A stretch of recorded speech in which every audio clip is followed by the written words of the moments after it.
Trong tập trước, bạn đã cùng gia đình mình đi qua một kỳ nghỉ đông ấm áp, nơi có biển, có lửa trại và những khoảnh khắc thật yên bình. Nhưng hành trình mới chỉ bắt đầu. Làm mẹ, tôi luôn dạy con mình tránh xa nguy hiểm. Nhưng rồi tôi tự hỏi, điều gì thật sự nguy hiểm? Có phải là những loài động vật bị gắn mác hung dữ như cá mập, cá đuối? Hay là khi chúng ta cứ mãi giữ những nỗi sợ chưa từng kiểm chứng? Trong lúc chờ đến giờ nhận phòng tại Middle Rock, tụi mình quyết định ghé Irukandji, nơi cả nhà đã chạm mặt những hung thần trong truyền thuyết, nhưng lại rời đi với cảm giác, hóa ra tụi mình đã sai. Từ cổng bước vào, Irukandji không quá rộng, nhưng lại giống như một thế giới nhỏ ẩn mình, nơi biển cả thu mình lại trong những hồ nước êm đềm. Bọn trẻ nhìn quanh với ánh mắt tò mò, còn tôi, một người mẹ luôn lo lắng, cũng không giấu được cảm giác vừa hồi hộp vừa háo hức. Cả nhà bắt đầu hành trình với khu vực cá đuối. Mặt nước tĩnh lặng, gần như không gợn sóng, rồi bỗng một chiếc vây lướt qua rất khẽ như gửi lời chào. Thực tế trong thiên nhiên, những thứ càng sặc sỡ càng dễ có độc. Giống như bạn cá đuối đốm xanh này, bạn có một gai sắt và độc ở đuôi, nhưng chỉ sử dụng nó khi bị dẫm lên hoặc đe dọa.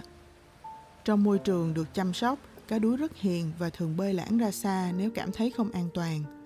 Ở Irukandji, các bạn cá đuối đều rất thân thiện, thường bơi lại gần để làm quen và không ngại cho du khách chạm vào. Các bạn ấy bơi thông dong mà không hề sợ hãi, thỉnh thoảng lại còn vươn mình lên khỏi mặt nước để làm quen với mọi người như một chủ nhà hiếu khách.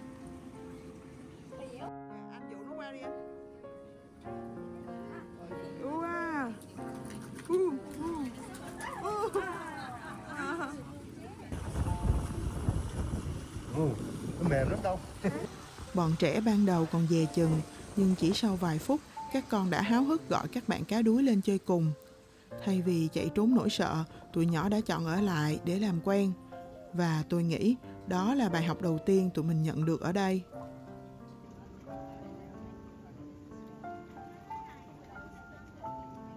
Tại Irukandji, những bạn nhân viên trẻ hướng dẫn hết sức tận tình và vui nhộn, cung cấp thêm cho bọn trẻ rất nhiều thông tin thú vị về cá đuối và các loài sinh vật biển ở đây. Từ đó, mình cũng được biết thêm rằng cá đuối là bà mẹ thư giãn nhất của năm. Chỉ cần sinh ra là các con đã có thể tự bơi, tự kiếm ăn và tự sinh tồn.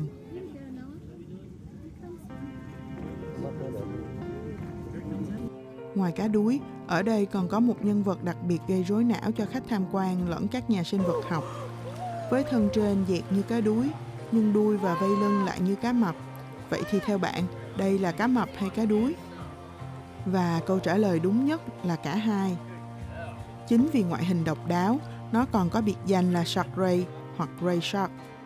Và tên đầy đủ là cá đuối mũi xẻng khổng lồ.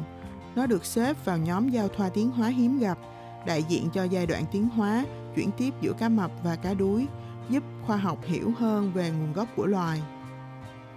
Điều đáng lưu ý là loài này đang nằm trong danh sách đỏ do nạn đánh bắt và phá hủy môi trường sống. Nhiều trung tâm như Irukandji đang tham gia bảo tồn và giáo dục cộng đồng về tầm quan trọng của loài này. Tiếp theo, chúng ta sẽ gặp gỡ một họ hàng khác của muỗi xẻng, cũng là một nhân vật thường chịu rất nhiều sự ghét bỏ và định kiến của con người. Cá mập. Theo thống kê hàng năm, số người chết do cá mập tấn công còn ít hơn số người chết vì sét đánh, và ít hơn rất nhiều so với số cá mập bị con người giết hại. Các bạn cá mập ở đây đa số nhỏ nhắn, hiền hòa và hơi ngáo ngơ. Nếu bạn không thể hình dung một con cá mập ngáo ngơ sẽ trông như thế nào, thì hãy ngắm em zebra shark này. Trong lần đầu gặp mặt, còn bị bọn trẻ lầm tưởng là một chú cá lau kiến khổng lồ.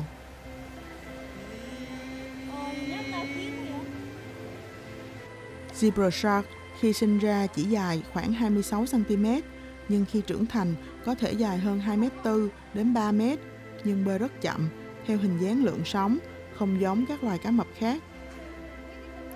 Khi còn nhỏ, zebra shark có vằn đen trắng rõ nét như ngựa vằn, nhưng khi lớn dần, các vằn này sẽ biến đổi thành đốm giống da báo, tạo nên vẻ đẹp riêng biệt của mỗi cá thể. Bạn có thể nhìn thấy trên thân của bé zebra shark này vẫn còn mờ mờ phần vằng, chưa biến mất hẳn. Các bé rất hiền, chỉ thích ăn các loại động vật vỏ cứng như nhím biển hay sò và hoàn toàn không tấn công con người. Trái ngược với zebra shark, bạn cá mập này lại có ngoại hình chuẩn cá mập, nghĩa là trông rất nguy hiểm và đáng sợ. Bạn ấy là Tawny nurse shark. Do vẻ ngoài cá mập, Tawny nurse shark thường bị hiểu nhầm là hung dữ. Nhưng thực tế, chúng không gây ra vụ tấn công nào đáng kể với con người và thường là nạn nhân của nạn đánh bắt hoặc phá hủy môi trường sống. Khác với hình dung về cá mập luôn di chuyển liên tục, Tawny nurse shark có thể nằm bất động hàng giờ dưới đáy cát, thậm chí là cả ngày. Chúng có cơ chế thở đặc biệt, giúp hút nước qua mang mà không cần bơi. Một điểm đặc sắc của nó là hàm răng với hàng trăm chiếc răng nhỏ xếp thành nhiều hàng đều tăm tắp. Răng của chúng được xếp chồng đều theo kiểu chồng lá, mỗi chiếc trông như một chiếc quạt nhỏ với đầu nhọn và các gai phụ hai bên, lý tưởng để nghiền vỏ sò hay các động vật giáp sát. Dù to lớn, nhưng Tawny nurse shark rất hiền, chậm rãi và không hề nguy hiểm với con người. Tại Irukandji, chúng là một trong những loài cá mập được du khách yêu thích nhất vì có thể quan sát gần mà không sợ hãi. Nhìn các con nhẹ nhàng thả tay xuống nước để từng chú cá mập bơi lại gần, tôi bỗng nhận ra những gì chúng ta tưởng là nguy hiểm đôi khi chỉ vì ta chưa từng có cơ hội hiểu rõ. Nỗi sợ nếu không được kiểm chứng sẽ luôn lớn hơn sự thật. Nhưng nếu ta dám bước gần hơn một chút bằng sự quan sát và lòng tôn trọng, đôi khi điều ta nhận được không phải là nguy hiểm mà là một vẻ đẹp bất ngờ. Irukandji không chỉ là nơi nuôi cá mập và cá đuối, đó là nơi trẻ em học được sự dũng cảm không ồn ào và người lớn học lại cách nhìn thế giới bằng ánh mắt dịu dàng hơn. Nếu bạn cũng yêu thích những trải nghiệm như thế này thì để tụi mình hướng dẫn kỹ hơn cho bạn về Irukandji nhé. Nơi đây thoạt nhìn có vẻ nhỏ nhưng thật ra lại chứa đựng rất nhiều điều bất ngờ. Nó không giống những thủy cung hiện đại rực rỡ ánh sáng, không có kính ngăn cách, không có bể cá lớn chỉ để ngắm nhìn từ xa. Irukandji là trung tâm giáo dục bảo tồn sinh vật biển ở Anna Bay, chuyên chăm sóc cá mập và cá đuối bị thương hoặc không thể sống ngoài đại dương. Ở đây, bạn sẽ thật sự được đặt chân vào thế giới của những sinh vật biển theo đúng nghĩa đen. Bên cạnh khu vực cho cá ăn, Irukandji còn có các chương trình trải nghiệm khác như snorkeling cùng cá mập, tour hướng dẫn riêng với nhân viên và feeding section theo đúng khung giờ cố định. Kinh nghiệm là bạn nên đi từ khi mới mở cửa để không bỏ lỡ bất kỳ trải nghiệm nào nhé. Vì đến vào giữa trưa nên tụi mình chỉ có thể chọn gói cơ bản, nhưng cũng đủ để ở lại cả mấy tiếng đồng hồ mà vẫn chưa muốn rời đi.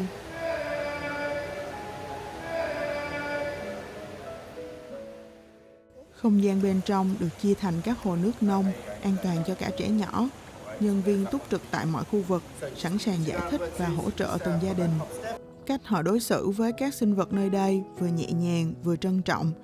Thời gian cho khách tham quan cũng chia theo giờ luân phiên cho từng hồ, để các sinh vật có thời gian nghỉ ngơi, không quá stress khi bị sờ chạm quá nhiều.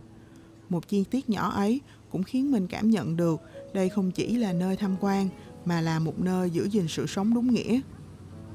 Ở đây cũng có cả khu vực nhà vệ sinh, phòng thay đồ, quầy cho thuê đồ lặn, một sân chơi nhỏ và cả quầy bán đồ lưu niệm. Mọi thứ đều vừa đủ, gọn gàng và gần gũi.